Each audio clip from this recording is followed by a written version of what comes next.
बिस्मिल्लाहिर्रहमानिर्रहीम। अस्सलाम वालेकुम। कैसे हैं जी आप सब? आई होप आप सब ठीक होंगे। अल्हम्दुलिल्लाह मैं भी बिल्कुल ठीक हूँ। वायरल नेक का ये डिज़ाइन आजकल इतना ज़्यादा ट्रेंडिंग में था कि आप सब ने इंस्टाग्राम पर मुझे इतने ज़्यादा मैसेजेस किए, मुझे पिक्स भेजें कि प्लीज़ ये वाला नेक का डिज़ाइन ना हमारे साथ लाजमी शेयर कीजिएगा। तो फिर आपकी रिक्वेस्ट और मैं कैसे ना पूरी करूँ, तो मैं जल्दी से आपके लिए ये नेक का डिज़ाइन लेकर आ गई हूँ ताकि ईद से पहले अगर किसी ने ये नेक का डिज़ाइन ट्राई करना हो तो वो उसको ट्राई कर ले। वीडियो अगर आपको पसंद आती है तो मेक श्योर वीडियो को आपने लाइक ज़रूर करना है। मुझे प्यारा सा कमेंट करके भी आपने बताना है कि आपको आज की वीडियो और आज का नेक का डिज़ाइन कैसा लगा।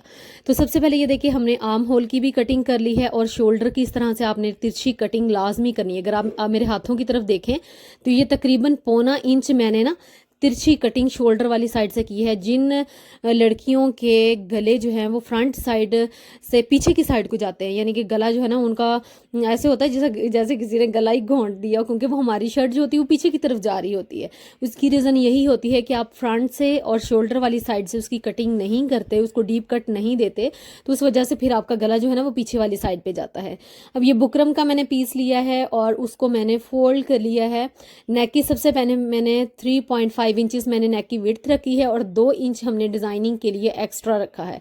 तो ये हमने जो लेंथ वाली साइड है वो हमने 6 इंचेस रखी है और इस तरह से हमने इसको आपस में ज्वाइंट कर दिया है।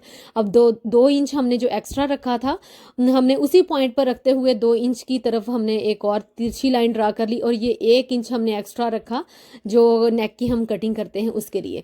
सबसे पहले अंदर वाला पार्ट कट कर लेंगे। ये देखिए, इस तरह से हमारे पास वी शेप में आ गया है नेक। अब इस तरह से हमने ये वाला पार्ट इसका कट कर लेना है और उसके बाद ये जो हमारा बेसिक नेक है वो हमारे पास आ गई। ये 3 पीसीज हमारे पास आ गए। तो ये सेंटर वाला तो हम संभाल के रख लेंगे और सबसे ये वाला जो लास्ट वाला है ना, ये हमने अब अपने ड्रेस के ऊपर अटैच करना है सबसे पहले। तो ये मेरे पास लेफ्ट ओवर फैब्रिक है। अगर आपके पास एक्स्ट्रा फैब्रिक नहीं बचता ड्रेस के अंदर से तो आप इस तरह से जॉइंट कर लिया करें और उसके ऊपर जो है वो नेक अटैच कर लिया करें, क्योंकि ये तो अंदर वाली साइड पर ही चला जाना है और हमें नज़र तो बिल्कुल भी नहीं आना। तो इसको हमने आयरन किया पहले अच्छे से और इसके बाद हमने जो एक्स्ट्रा फैब्रिक है वो बुकरम के ऊपर हमने इस तरह से फोल्ड कर लिया। इससे बड़ी ही एक ना नीट लुक आती है।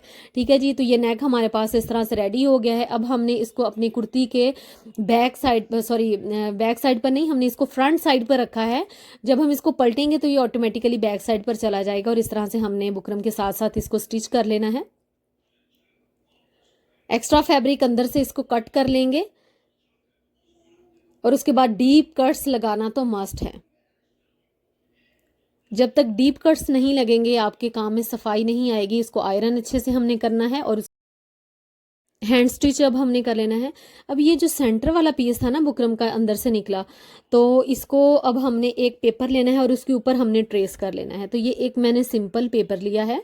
आप कोई भी पेपर, न्यूज़पेपर जो भी आपके पास अवेलेबल हो, आप उसके ऊपर इस तरह से इसको ड्रा कर लें और हमने ये पूरा ड्रा करना है, जस्ट एक साइड इसकी ड्रा नहीं करनी। तो इसको हमने इस तरीके से ना ड्रा कर लेना है। ड्रा हमने इसको कर लिया है। अब मैंने यहाँ पर लेस ली है। आपके पास जो भी लेस अवेलेबल हो, पैच हो, आप वो ले सकती हैं। और ऑर्गेन्जा फैब्रिक यहाँ पर हमने मस्ट लेना है, क्योंकि ऑर्गेन्जा फैब्रिक की जो डिज़ाइनिंग है ना वो आपके ड्रेस को 4 चांद लगाती है, वही आपके ड्रेस को डिज़ाइनर लुक देती है। तो हमने पेपर के ऊपर इस तरह से सिंगल हमने पीस लिया है और इसको इस तरह से रख कर हमने बाहर वाली साइड से, यानी कि जहाँ पर हमने इसके मार्किंग की है ना, वहाँ से हमने आधा पौना इंच जो है ना वो छोड़कर हमने इसको ये देखिए स्टिच कर दिया पेपर के ऊपर। अब ये लेस हमने ली है। लेस हमने इस तरह से ऊपर रखकर इसके लगानी है। अब सबसे पहले मैं अंदर वाली साइड से स्टार्ट कर रही हूँ। वैसे जो आपको डिज़ाइन है ना उसमें आप देखेंगे कि बिल्कुल इसी तरीके से ना ऑपोजिट डायरेक्शन में एक दूसरे की लेस जो है ना वो लगाई हुई है, लेकिन मैं इस तरह से नहीं, मैं थोड़ी सी चेंजिंग कर लूँगी, क्योंकि एज इट इज़ जो है वो कई दफ़ा चीज़ बनी हुई अच्छी नहीं लगती या अवेलेबिलिटी नहीं होती आपके पास चीज़ों की। तो आपको अपनी चीज़ों के अकॉर्डिंग, आपको आपकी ड्रेसिंग के अकॉर्डिंग चीज़ों में ना चेंजिंग करनी ही पड़ती है। तो अब ये लेस मेरे पास कुछ इस तरीके से थी कि अगर मैं इसको इस तरीके से लगाऊंगी ना तो ये तभी जो है ना वो अच्छी लगेगी। फिलहाल तो ये देखने में इसी तरीके से लग रही है कि एक दूसरे को जो है ना इंटरेक्ट कर रही है। ये देखिए आप देख सकते हैं कि दोनों जो पत्तियों का मतलब है ना एक दूसरे की तरफ पत्तियां जो है वो एक दूसरे को इंटरेक्ट कर रही हैं। लेकिन जब हम इसकी फोल्डिंग करेंगे, जब हम इसके साथ एक और फैब्रिक लगाकर पलटेंगे तो ये दूसरी साइड पर चला जाएगा। तो ये मैंने इसका खुद ही किया है इस तरीके से, क्योंकि ये मुझे इस तरीके से ज़्यादा अच्छा लग रहा था। अब ये देखें इस तरह से हमने दूसरी भी लगा ली। बस जो जो मार्किंग हमने की हुई है ना उसी को हमने फॉलो करना है। अब ये एक दफ़ा तो पैटर्न हमारा बिल्कुल रेडी हो गया है। अब ये एक और हमने ऑर्गेन्जा लिया। ऑर्गेन्जा लेने के बाद हमने दोबारा से इसके ऊपर से इस तरीके से रखना है, और जो हमारा फ्रंट साइड वाला नेक है यहाँ से हमने बिल्कुल पत्तियों के साथ साथ ना इसकी ऊपर से हमने इसको स्टिच कर लेना है। ये देखिए इस तरीके से, जिस तरह से वी नेक की शेप होती है हमने वही शेप देनी है। और अंदर वाली साइड से सबसे पहले तो हम कट करके निकाल लेंगे, और डीप कट्स हम मस्ट देंगे, क्योंकि डीप कट्स के बगैर जो है ना वो आपकी डिज़ाइनिंग नामुकम्मल है, बिल्कुल भी कंप्लीट नहीं हो सकती, क्योंकि उसमें सफाई नहीं आएगी।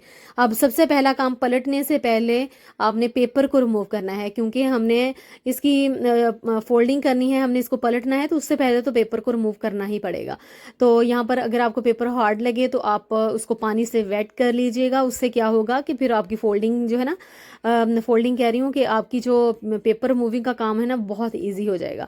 अब यहाँ पर ये देखें इस तरह से डिज़ाइनिंग में तो इस तरह से दिया हुआ है, लेकिन क्योंकि लेस हमारी पत्तियों वाली है तो वो इस तरह से अच्छी नहीं लग रही थी, तो फिर मैंने खुद ही इस तरीके से लगाया है कि इंटरेक्ट नहीं कर रहे, बल्कि ये पहले इस साइड पे आ रही है पत्तियों वाली लेस, एक फिर इस साइड पे। अगर आपने वैसे पसंद है तो आपने क्या करना है कि अंदर वाली साइड पर फिर आपने लेस नहीं लगानी, तो ये बाद में फिर आपने जब आप इसको फोल्ड कर लेंगी तो फिर बाद में आपने ऊपर लेस रख कर लगानी है, फिर ये एक दूसरे को इंटरेक्ट कर सकती है। यहाँ तक हमारा काम कंप्लीट हो गया। अब ये ना, क्योंकि हमने ऑलरेडी इसको तैयार किया हुआ था, तो पहले सेंटर में इसको रखेंगे और उसके बाद हम इसको इस तरह से रख कर जॉइंट कर लेंगे, यानी कि इसके ऊपर हमने टॉप स्टिच अब देना है।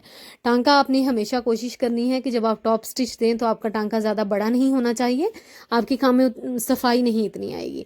तो अब ये देखिए इस तरह से हमने बिल्कुल पत्तियाँ जो है ना जस्ट वही बाहर नज़र आनी चाहिए, और इस तरह से हमने इसको टॉप स्टिच देना है, जिससे क्या होगा कि आपकी काम में बहुत ज़्यादा सफाई आएगी, आपका काम बहुत ज़्यादा नीट होगा। अब ये इसकी नीचे वाली साइड है, यहाँ से ये देखें मैंने एक्स्ट्रा फैब्रिक रखा था फोल्डिंग के लिए, ये फोल्ड करना बहुत ज़रूरी है। तो अब मैंने क्या किया है ये देखें, क्योंकि अभी मैंने इसकी तुरपाई नहीं की थी तो मैंने उसी को खोल कर ये देखें मैंने यहाँ पर इसको फोल्डिंग करके ना इसको स्टिच कर दिया। अब ये नीचे से भी नज़र नहीं आएगा और बुकरम के ऊपर ही हमारा हो गया, और इसको हम बाद में तुरपाई कर लेंगे। अब ये नेक हमारा यहाँ तक बिल्कुल कंप्लीट हो गया है, जैसे आपको पिक में नज़र आ रहा था, थंबनेल में जैसे पिक है ना, ये बिल्कुल वैसा ही नेक का डिज़ाइन है। अगर आप चाहें तो यहाँ पर लेसिस की जगह कोई आपके पास पैच है आप वो लगा लें, या आपके पास अगर आप थ्रेड से एम्ब्रॉयडरी करना चाहें तो आप एंकर थ्रेड से, एम्ब्रॉयडरी थ्रेड से इसके ऊपर छोटी मोटी एम्ब्रॉयडरी कर लें। तो ये टोटली आपके ऊपर डिपेंड करता है। लास्ट टाइम में पता नहीं मेरे दिमाग में क्या सूझी, मैंने पूरा डिज़ाइन ही चेंज कर दिया। ये देखिए इस तरह से मेरे पास जो ड्रेस के ऊपर पलटा था ना, सॉरी जो पैच था उन्होंने थोड़ा सा दिया हुआ बॉर्डर दिया हुआ था, तो मैंने क्या किया कि नेक के नीचे वाली जो साइड है जस्ट इतना, यहाँ से इतना मैंने जो था ना वो सिलाई निकाली और ये इसके अंदर दे दिया, यानी कि यहाँ से मैंने ये इतने जो साइड है ना जितना आपको ये पैच नज़र आ रहा है बस उतनी ही मैंने सिलाई निकाली और उसको अंदर फोल्ड करके ये पैच मैंने सारा जो है ना वो ऊपर रख के लगाया। ये देखिए आप देख सकते हैं कि ये मैंने ऊपर रख के लगाया है। जस्ट मैंने यकीन करें कि ये मैंने जस्ट यहाँ से इतना ही मैंने इसकी सिलाई निकाली और इसको इसके अंदर दे के ऊपर से स्टिच कर दिया। तो ये मेरा इस तरह से नेक का डिज़ाइन जो था ना वो चेंज हो गया। एंड टाइम पे आके यकीन करें जब पूरी वीडियो मैंने बना ली तब मुझे ख्याल आया कि थोड़ी सी इसमें चेंजिंग जो है ना वो होनी चाहिए। तो ये किस तरह से बनाया है मैं एक वीडियो का लिंक दे रही हूँ, आप डिस्क्रिप्शन में चेक कर लीजिएगा। आई होप आपको वीडियो अच्छी लगी होगी। कमेंट बॉक्स में मुझे ज़रूर बताइएगा। अपना बहुत सारा ख्याल रखिएगा। अल्लाह हाफिज़।